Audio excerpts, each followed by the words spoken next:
I wanna feel your love. Hi guys, welcome to my channel. My name is Nettie and this is Melody BDSM.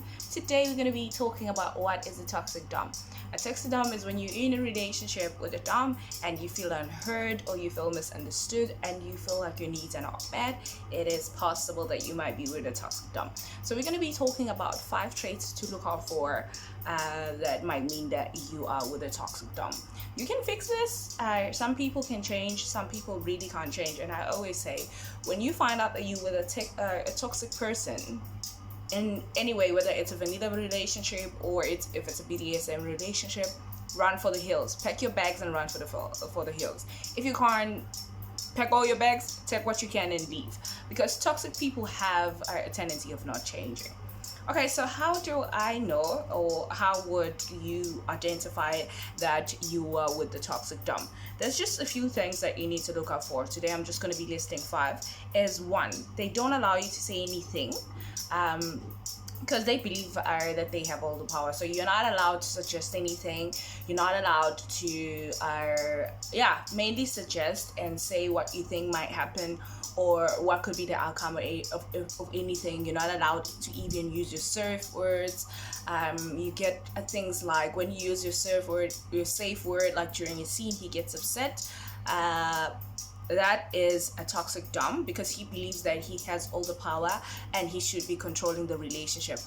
Whereas a dom may have all the power, but a sub controls the outcome of every scene. The sub controls the whole scene, whether she wants it to carry on or not.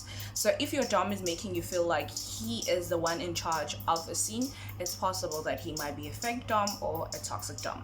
The second thing is they don't meet your needs. So they don't meet your needs. This does not mean that they should be taking care of like your other expenses. No, it means they don't meet your needs sexually. If you guys are just in a sexual BDSM relationship, they don't care whether you came or not, or they would just try and make sure that it's all about them. Like when you guys are engaged in a scene, it's all about them. It's all about what they need and all what they want to do. What you want to do does not matter. You are not allowed to even express your needs. You're not allowed to say what you want and what you need in the bedroom in order to feel relieved, to feel secure and feel fulfilled. You're not even allowed to say all of those things. The third thing is you can't express your feelings or opinion. So usually this happens when like after a scene or before a scene. So there's like pre-scene negotiation. So which I have another video coming up in 2 days time after this video, so be on the lookout for that one on how to negotiate a scene and also how to negotiate a relationship. Okay, so usually during like a pre-scene negotiation or even after a scene where you are trying to express your feelings or express your opinion, you are not allowed. You find yourself that you are not allowed. Whenever you do, he does not listen to you, or they don't listen to you.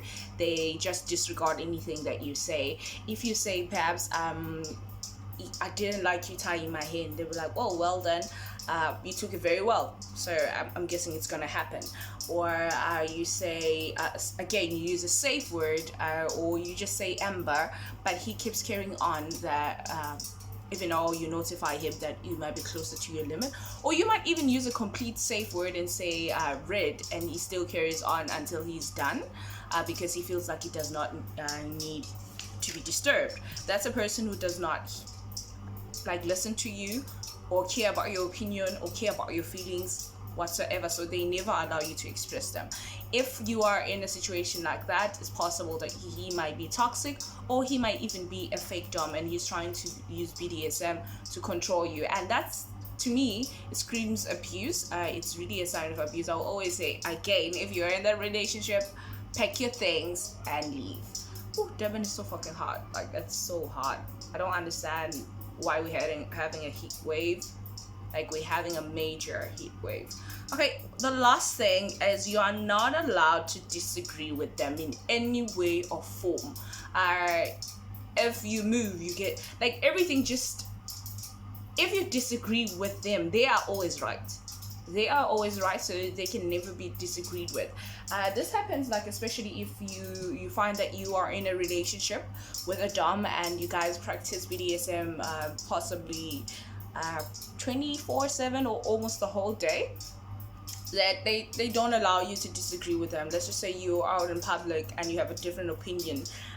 You are not even allowed to voice it. They get absolutely mad that you embarrass them in front of everyone, that you guys are not a unity, you guys don't have the same mindset. Like, they totally forgot that you're an individual. You have your own thoughts, you have your own opinion, you have totally things that could be different. Like, you could view things differently than them, so you are not allowed to disagree with them on any. You are not even allowed to tell them no.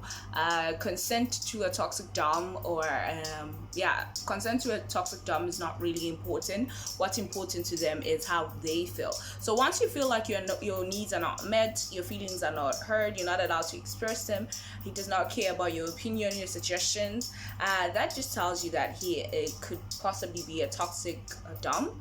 There are some people who you could sit down with, talk to them, and then they could try and change. There are some people who just can't, and I would say run for the hills and try and go and look for another partner if you can. That's why it's so important when you're in BDSM to join a BDSM community, because you get to know people who are aligned with what you like, and you have a wider pool than just being